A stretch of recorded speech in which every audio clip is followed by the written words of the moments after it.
The long gospel reading of the Passion that we just concluded, including the gospel that preceded the entrance procession in today's liturgy, provide us with an introduction to the scandalous events of this Holy Week. These events range from the people's adulation of Jesus as Messiah to their demands that he suffer a humiliating and shameful death at the hands of the Romans.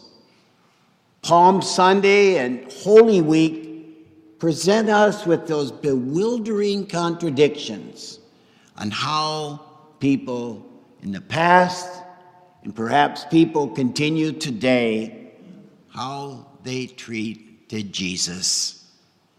At first, the people treated him as like a king.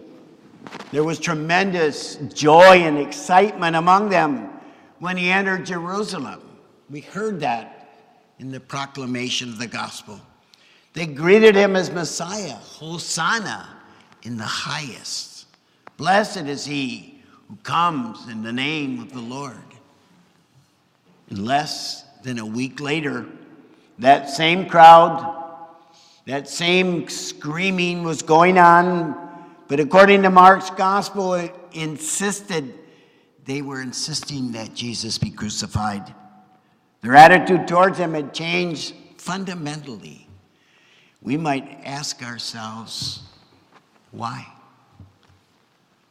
Why?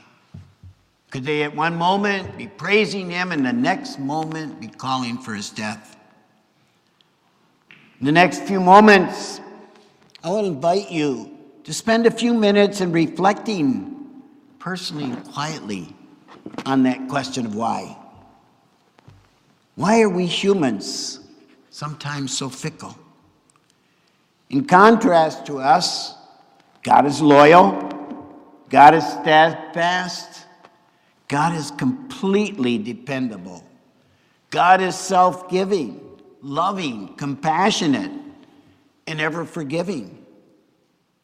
Why does so much of humanity seem to reject those very teachings? Why do nations wage war, commit acts of terrorism? Why do people devalue human life by crimes of violence, human trafficking, abortion, intolerance, unjust systems that keep people in dire poverty and hopelessness? Why can't the world see that the commandment to love one another is the only solution that makes sense, the only suggestion in history that would ever solve these issues?